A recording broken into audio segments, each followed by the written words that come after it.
we've got some stuff to try and wrap our brains around here. Man. I'm Lindsay Rhodes. James Jones is with me here at the desk. We also have Tom Pelissero on the phone. Tom, what is going on here? Lindsay, Andrew Luck has informed the Indianapolis Colts that he plans to retire from the NFL. Luck is actually attending the Colts preseason game. He's continued to be around the team. He has continued to work out. But this is the product of a mental and physical toll that goes back a number of years. You think back to all the injuries that Andrew Luck went through. He has told me on multiple occasions that he feels as if he is more in touch with his body and what his body is telling him than he was prior to the shoulder injury, the kidney laceration, all the other things that he went through. The calf and lower leg injury that Luck has been dealing with since the spring is something that the Colts really thought he was going to be completely back from within the first few days of training camp. They expected him to be full go within that first week. The tone shifted over the past couple of weeks. Andrew Luck has had a lot of changes in his life. He got married in the offseason. His first child is due. I believe it's in January. He certainly is entering a different stage in his life. He's still just 29 years old, coming off of a remarkable comeback season. But everything seems to have added up here to the point that Andrew Luck has decided at this point he does not think he's going to continue playing football. I don't want to put words in your mouth, and I certainly don't want to put you in a position to talk about something that you're not confident about yet. I know we're still in the development phases of figuring out what is going on here, but is it your understanding that he just got burned out trying to recover from all of these injuries? There was a lot of things that went into this, perhaps mentally more than physically. Again, the number of different injuries that he had dealt with. And the injury to the calf, this lower leg thing that General Manager Chris Ballard said recently had turned into a high ankle issue. This was not considered something major. The Colts maintained throughout the spring. Frank Reich said on multiple occasions that if there were a game tomorrow, Andrew Luck could play in it. Even within the past few weeks, Luck had continued to say that he felt as though he'd be able to play. He just was dealing with a level of pain that he was not comfortable with. He never became comfortable with that.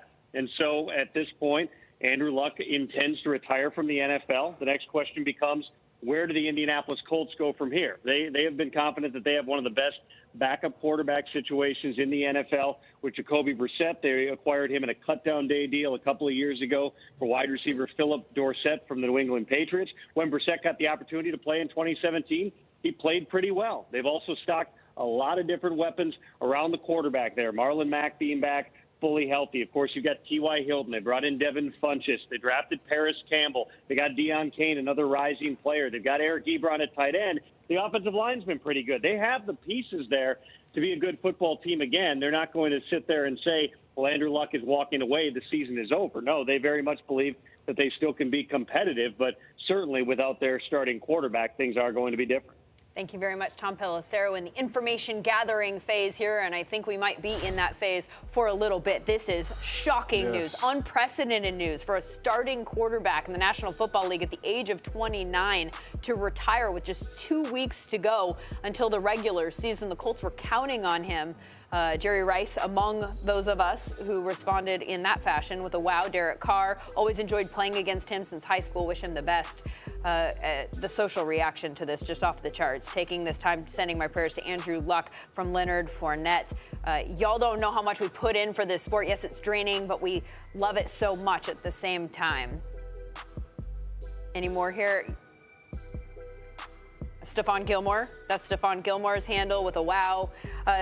James Jones, how about your reaction to this? Oh, man, I mean, it's just like everybody else, man. Wow. I mean, you're talking about this is a special talent that we're losing out of our league, man. But at the same time, listen, it's a mental game, man. That's the biggest part about it. And once you start, losing it mentally, I mean, sometimes you tend to be like, it's my time to go. But I mean, this guy right here, man, was an unbelievable talent in our league, man, and it's sad to see him go.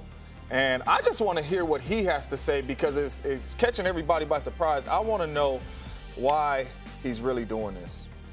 I want to know, can I confirm real quick with our control room, is this video from tonight? Yes. This is from tonight. This is the craziest part about this story. Andrew Luck is standing on a sideline right now with his Indianapolis Colts teammates on the field. So he will inevitably leave this game when it's over and head to the locker room and answer questions about this. So we might actually get some of these answers tonight, and we will pass them along as soon as we do. Up to Amsterdam, and I watched Adam Vinatieri kick for the Amsterdam Admirals in NFL Europe. Then when I was in 7th grade, my father took me to the Super Bowl in Houston, and I watched Adam Vinatieri kick a game winner against the Carolina Panthers. And then, of course, my first win as a Colt involves Adam Vinatieri kicking a game winner against the Minnesota Vikings. And I told him all this earlier today. I stand in awe of Adam Vinatieri. He's a great man, a great teammate, and again, he's one of those guys. I'll tell my grandkids I got to play with him. The guys on the O-line: Braden, Glow, Ryan, Q, Hagrid, LaRaven, Bamer, Josh, and of course Anthony. They've been a pleasure to play around, and there's so many more that I've played with in the past, but they were a big part of last year being very special for me, obviously the success of the team, and I'm so grateful and appreciative to have had a guy like Anthony Costanzo be in the building from the day I walked in. Jacoby Brissett is an awesome dude. He's got a bright future. He's diligent, sharp, loves football. I hope I can continue to support him in different ways. I am so grateful for our friendship. On a personal, well, getting a little more personal, but coming back into the building early last year, I was very jealous and resentful of this fun, happy dude that was in my spot as a quarterback on this team. I obviously didn't have a lot of confidence in myself at that time either, but I could not have been more wrong, and he helped me grow in so many ways. He's a lifelong friend. He means so much to me. He's a big part of me having one of the more rewarding years of my football life last year. I cannot wait to support him and see him lead this team. I am excited for the future of the Colts in large part because of Jacoby and also all the other men in that locker room. There's so many guys on offense and defense that I've had a pleasure to play with. Clayton Gathers I love watching Clayton Gathers run around and play football. All the running backs and Rathie, the tight ends. Eric Ebron was fun to play with. I'm so excited for his future. He's a great friend. Mo, Jack Doyle, Jackie Jack and I have been through a lot together. I'm going to miss him a lot on the football field, but we're friends forever. And the rest of the guys, I have so much respect and love, and it runs so deep in me for them, and I hope they feel that, because I know so many guys in that locker room have had such a significant impact on my life in so many ways. And lastly, in terms of guys on this team, T.Y. Hilton. I had more fun throwing the football to T.Y. than should be allowed, probably. When I was away in 2017 for the latter half of the season, I had to figure out why I wanted to come back and play football. And I boiled it simply down to the fact that I like throwing the ball to my friends, and I love throwing the ball to T.Y. Hilton. He's the best football player I've ever played with, and he's a better teammate than he is a football player. In conclusion, my folks who aren't here tonight, but Mom, Dad, Mayor, Emily, Liad,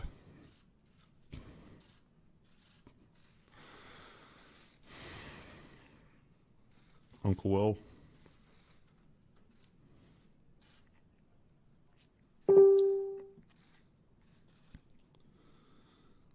all my friends,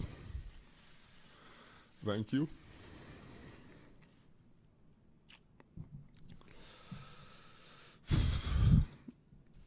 And my wife, Nicole, thank you. I love you. And I guess in a philosophical sense, I want to thank football for so many wonderful moments in my life and the pressure, circumstances, environment that pushed me to grow, learn, change in so many meaningful ways. It's the greatest team sport in the world. And please, if you have questions, I'd like to ask them. Was this planned today to mention retirement? No, I'll be honest, I was going to tell my teammates after the game, and 3 p.m. tomorrow was the time I was going to talk to you guys. So this is obviously the major. Probably, it's difficult How long has this been building? You didn't wake up this morning and say, No, I didn't wake up this morning. A week and a half, 2 weeks. It's been a little bit fast and furious, and the lack of progress on my ankle, and I'm in pain. I'm still in pain. I've been in this cycle, which feels like, I mean, it's been 4 years of this injury pain rehab cycle, and for me to move forward in my life the way I want to, it doesn't involve football. Final straw. This was the tipping point. If not for this, you might be having a different conversation. Yeah, I don't. I guess that's the reality. Is I have this, and I've had this, and you know, so I don't know if tipping point, but you know, it's shoulder and then the ankle and this and this and it's yeah, it's.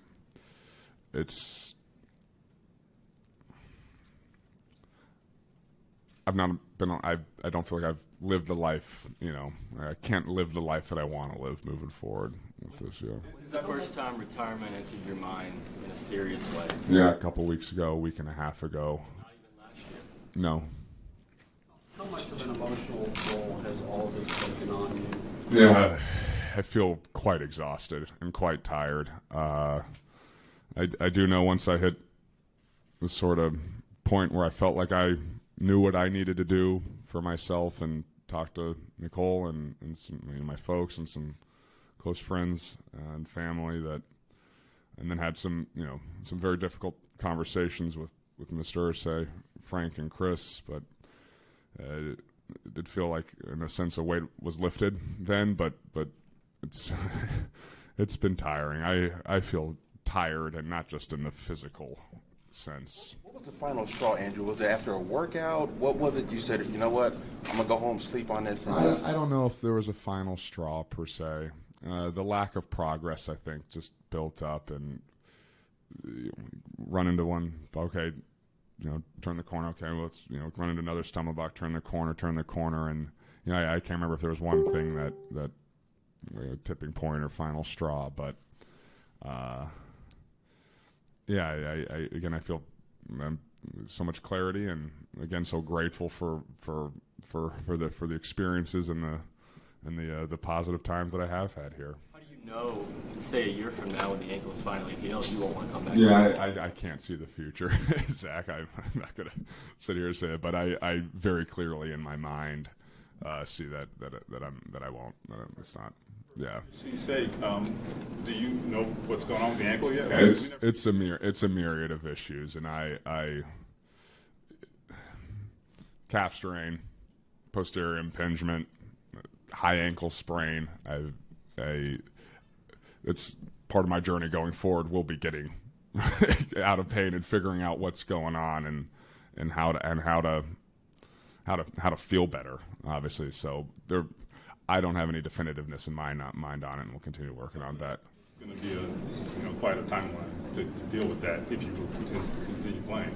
Yeah, I'm not, so it's you're right Like about the ribs, the kidney, the shoulder, the ankle, the calf, all that over the years is what led us here today. Is that correct? Yeah, and I'd like to say too, this has been my personal journey in football, obviously, and everybody's journey is different. And I over the past week, I'd sit and think, you know, am I going to have a bunch of resentment towards this game or spite towards, you know, coming to this building, and I don't. I all I feel is love for this game and love for my teammates and walking in, and I know my journey has had some ups and downs, and physically it has taken its toll over the last 4 years, and that is why I'm here, and the mental and emotional toll that takes as well. Yeah. But you never could have imagined walking away from football at the age of 29. Yeah, I'll be honest. I didn't imagine retiring I didn't imagine retiring until 2 weeks ago. So, but no, I didn't think of it in that way. No. Last Saturday on the field, what were your emotions coming off? Because you said you've been thinking about it for 2 weeks. Did you think then you said we're going to play this year? I had a good idea that I had thought that this might be my last time throwing on Lucas Oil. as a current member of a Colts team, and it was told myself I made sure to go out and enjoy it. You've always been one of those people who took the blame on anything, whether it was an interception or whatnot and stuff. Did you ever try to say, all right, maybe I should try to play through this because I don't want to let those guys in the locker room down? That's a good question. And in 2016, after that season, in which I played through some stuff, I made a vow to myself that I would never do that again. I got in not a good place, and I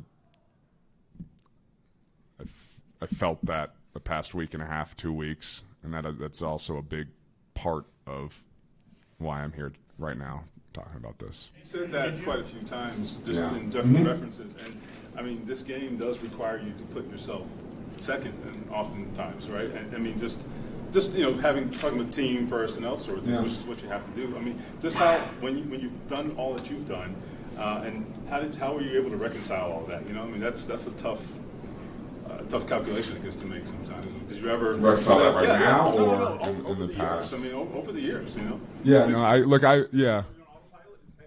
It's about the team. I got to put myself second, or just No, I wouldn't say. I never felt like. I guess in my mind, I never looked at it as me or the team. Part of the team, and do my best for the team, and also do my best for myself in a sense. But it's it's the greatest team game in the world. I've loved being in that locker room. It's truly been the honor of a lifetime to suit up next to many of those guys, and that's part of what makes this very, very, very difficult. A couple more, not on a negative, but all that you've meant to the team and the city, and the stunningness of the decision. Any reaction to the fans? Did you hear the reaction walking off the field? Yeah, I'd be lying if I didn't say I heard the reaction. Yeah, it hurt. I'll be honest, Chap. It hurt. Saw with the fact that you didn't get your fair chance necessarily in this league? You know what? I don't look. I certainly feel like I got my fair chance, and I'm very grateful for every snap that I got to take, and the lows and learn from them, and the highs, and all the positive things that happened in this building that I got to be a part of. So I don't hold any resentment, I guess, in that way. I do feel like I got a fair chance, and I tried to make the most of my chance. And right now, my journey just doesn't include football going forward. And I'm again so grateful to have. I'll feel like a Colt forever. I know I will. I'm so grateful again for the Irsay family, for Frank, Chris, everybody in that locker room that I've got a chance to take the field with. It's truly been the honor of a lifetime, and I understand the suddenness and maybe the surprise behind it. I really do, but I also know I have so much clarity about my next steps moving forward, and I'm so excited for this team. It's a great team. And your steps going forward is being a father. How much is that factored into this decision? Yeah, it doesn't, not really. It's a bit of an unusual situation, but how much do you anticipate? You mentioned how much you love this franchise, how much they mean to you. Being around still, the season's about to start. What are your plans? Take a full backseat, or do you plan on being around? I know. I'm friends with so many guys in this locker room, and I mean, we live here. This is our home. So support the guys the way I can, and I certainly need to rehab and get feeling good. And I got some folks that I need to call and thank them. And it might be a late night on the phone and with some friends and some crying and laughing and some teammates. And I guess before I get off, I should also thank those of you who have covered me for most of my career, all of my career. I appreciate getting to come to work and talk to you guys, gals, every now and then. And I guess a small part of me will miss you as well. But thank you. I very much appreciate it, Mr. Irsay, Chris, Frank, Irsay family. Thank you very much. Appreciate it. Good night.